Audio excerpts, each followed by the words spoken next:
In the evening on December 4th, 2021, Rodney Berg Christopherson and his father Donald were spending the day in their home. 47-year-old Rodney lived with his 88-year-old father in St. Anthony, Minnesota. Rodney had multiple mental health issues, including schizophrenia and a history of suicide attempts. Housing him with his father seemed the safest option considering his conditions. However, concern grew when neither Rodney nor Donald responded to calls or text. Driving by the house, Rodney's sister noticed a newspaper on the ground outside the door. In addition to not getting any calls or texts back, she found this strange since her father always picked up the paper first thing every morning. She pulled over to knock on the door but got no response. Unfortunately, she didn't have a spare key to her father's home. However, her brother Foy did. She asked Foy to check on the household when he could, and she drove off. When Foy arrived at the house at around 5:30 that evening, he discovered a horrific scene. His mentally unstable brother Rodney was laying face down on a blood-soaked carpet. Rodney immediately told Foy, "Call 911.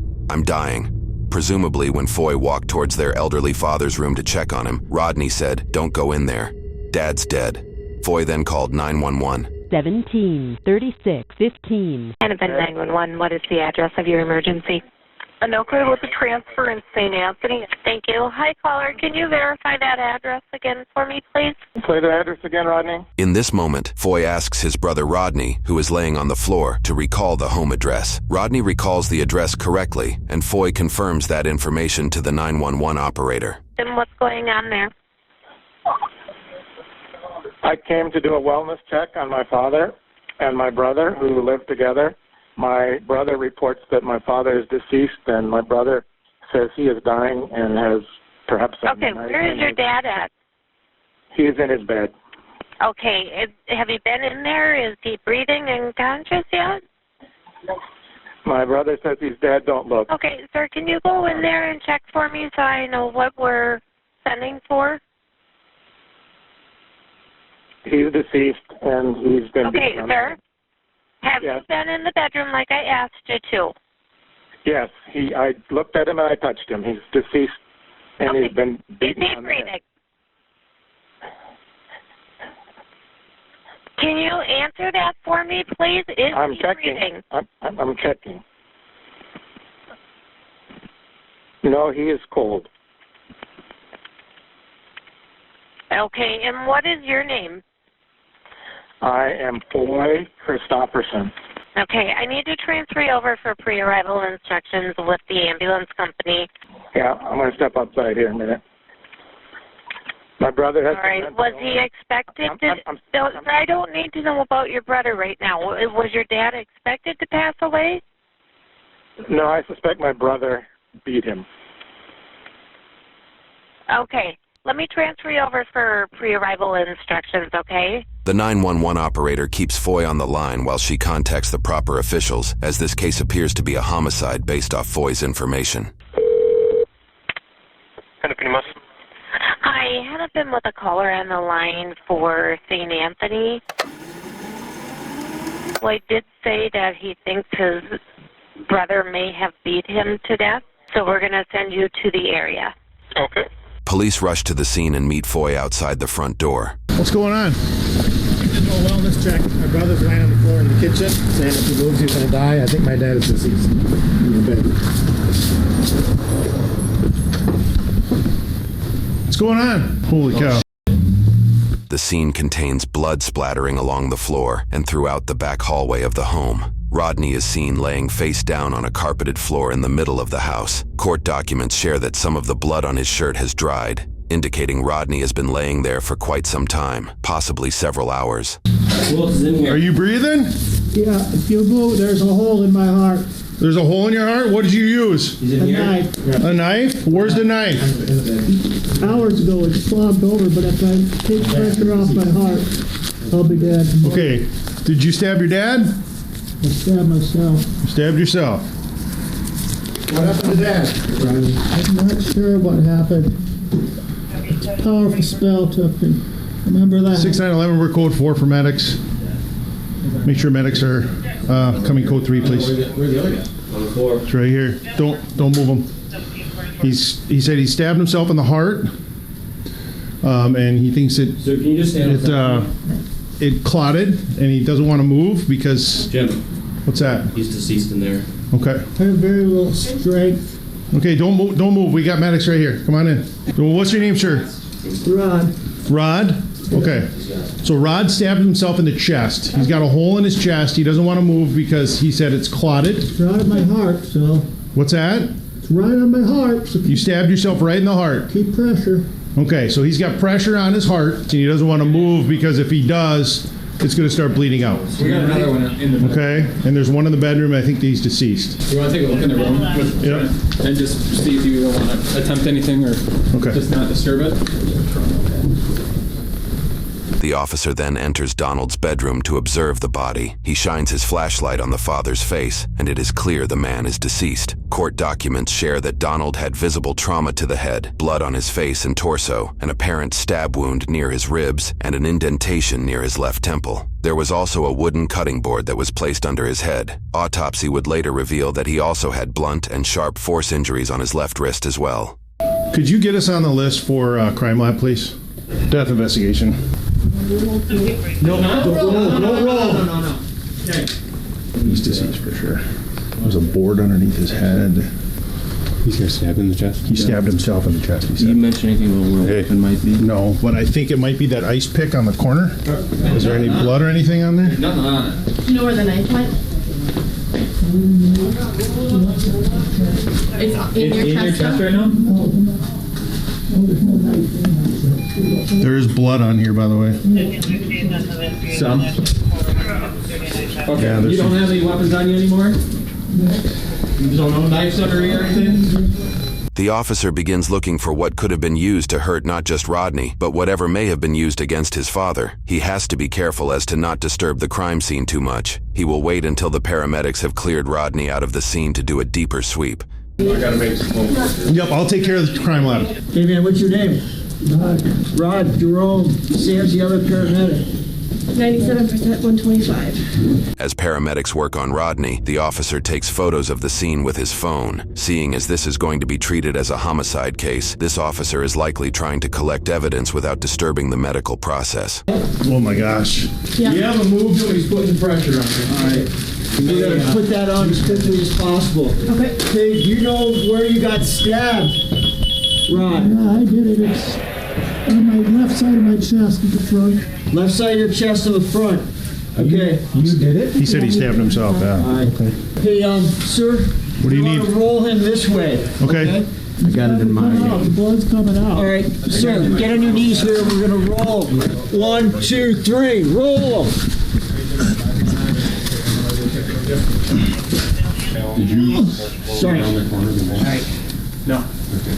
Did you, are you going Pull to? back You want to there. just get him on? Yeah, we get him on. After flipping Rodney over on his back, paramedics keep pressure on his chest wound. One EMT uses scissors to cut off his shirt to get easier access to his alleged self-inflicted stab wound. Can you put more pressure on that? Put more No, pressure. lower, by my rib. Under my neck door. Okay, yep, I got it. We're gonna put the full canvas here. Okay. Yep, I'll take a picture of it in a minute. I'll help him with this. Okay, sir, get back on that side. We're gonna roll him towards you, Yep. and then we're gonna flick him down on this, okay? Okay. So, you got him? 1, 2, 3, roll him. Okay, bring him up. Okay, I got him. You want to scoot him up further that way? Yeah, I'll grab his arms. Okay, ready? 1, 2, 3. There we go. Got him. I got the pools. All right. On my count, hold on a second, I'm gonna jab my face. 1, 2, 3. After the officer assists paramedics with transporting Rodney using a canvas stretcher, they place and strap him to a gurney to be transported to the hospital. All right. I got to take some more pictures here. He discovers even more blood in the back of the house. Suddenly, he comes upon an 18-inch mallet and another knife that is found on the bathroom counter. Ooh. Okay, I got a knife and a sledgehammer in the bathroom, and I think this guy got bludgeoned to death. This is definitely going to be a homicide investigation. There's a lot of stuff here, so. Court documents share that medical staff informed officers Rodney described his mental state as maniac and reported he was in a fit of rage or madness. A blood draw showed the presence of midazolam, a sedative that can be prescribed to patients with schizophrenia. There were no other drugs detected in his system. Court documents also detailed words Rodney shared with officials. When they asked about his interrogation with police, he said, "They came and put handcuffs on me. And then they also had the crows outside, the ones that heckle you and say, oh, he's going to be in prison for his whole life, going to hell and all that kind of stuff. Men outside my door. Yeah, like heckling or trying to mess with my head. I just heard them. You could tell they were saying stuff subliminally to get me to hear and, like, make me feel bad. Those kind of people, they prey on the people who are weak. They prey on victims. That's what they do. They're just scavengers of grief." Rodney said a couple days later while in his hospital room, "I don't think I should answer any questions. I need some representation. I don't know what the hell happened," and added, "All I can remember is delirium and nightmare thoughts. That's all I'm gonna say because I can't figure it out. I've been going through so much trauma here." He also indicated he felt better than that night. Later, Foy mentioned that he last saw his brother on Thanksgiving just a couple weeks prior and that Rodney appeared to be fine. He was seemingly taking his medication at the time. The whole scene came as a devastating surprise to him and his family. After his arrest, Rodney was charged with second-degree murder, with intent, not premeditated. His bail was set to $1 million. Less than a week later, his lawyers imposed Rule 20. Rule 20 involves a process where mental health professionals observe the defendant while they are jailed to determine if they were aware their crime was morally wrong at the time of the event, and if they are mentally cognitive enough to have a fair and just trial. His court case was also moved from a jury trial to a bench trial, meaning the court would determine a verdict based strictly on fact and professional expertise of the case rather than jury opinion. During his evaluation, court documents revealed that Rodney viewed himself as a victim in this case. When asked about the events that took place, he stated, "Now that I've read the reports, I feel like it's not fair to ask me that. It's like putting me here with things, and I don't think it's fair to ask me those questions. They're holding me here on probable cause, which feels like I'm guilty until proven innocent. It's this terrible, tragic thing, and I feel sad, but I'm certain I never intended for something like this to happen. I've never hurt anyone." Rodney notably referred to a record of him not refilling his medication for 3 to 4 months and stated, "So hopefully that looks, in the case of the court, hopefully that looks good. That could be one of the triggers conceivably. I think it was a number of things. There really wasn't a trigger. It was just out of nowhere." In another instance, he described short-term memory loss of the accident and stated, "My mind's still kinda sketchy." After evaluation, doctors found Rodney, quote, "meets diagnostic criteria for major depressive disorder, recurrent, severe, in full remission, with anxious distress and psychotic features." Based on his statements and mental diagnosis, it was determined Rodney was having a psychological episode at the time of the alleged offense, and that he did not know the wrongfulness of his conduct. This was further supported by a known history of Rodney's, where he would experience a rapid onset of symptoms, followed by a compulsion to act. Both instances of his no-suicide attempts involved him cutting himself, according to court documents, also implying a pattern. Forensics would later determine that Rodney's DNA and fingerprints were found on the murder weapons in question, and that he carried through the acts of killing his own father beyond a reasonable doubt. However, the court found that Rodney did not show signs he was planning the attack by acquiring weapons, and he did not attempt to hide the crime afterwards. It wasn't until hours later that he showed knowledge that his actions were wrong. Due to these facts of the case, the court acquitted Rodney of his second-degree murder charge, and he would be considered not guilty. In the meantime, the court ordered that Rodney would be detained in a state hospital or other facility pending completion of the proceedings. Prosecutors are required by state law to file a petition for civil commitment after a not guilty verdict of this nature. Following due process and input from medical professionals, a judge will decide whether Rodney should be civilly committed. That process is still going through the system, and the court trial will be held on August 30th, 2024. Rodney's attorney shared that he has been restored to competency through treatment and struggles knowing he killed his dad. His attorney can be quoted saying, "I can't speak for Rodney's family, but based upon my interactions with them, they're just all devastated. It's a tragedy of circumstances.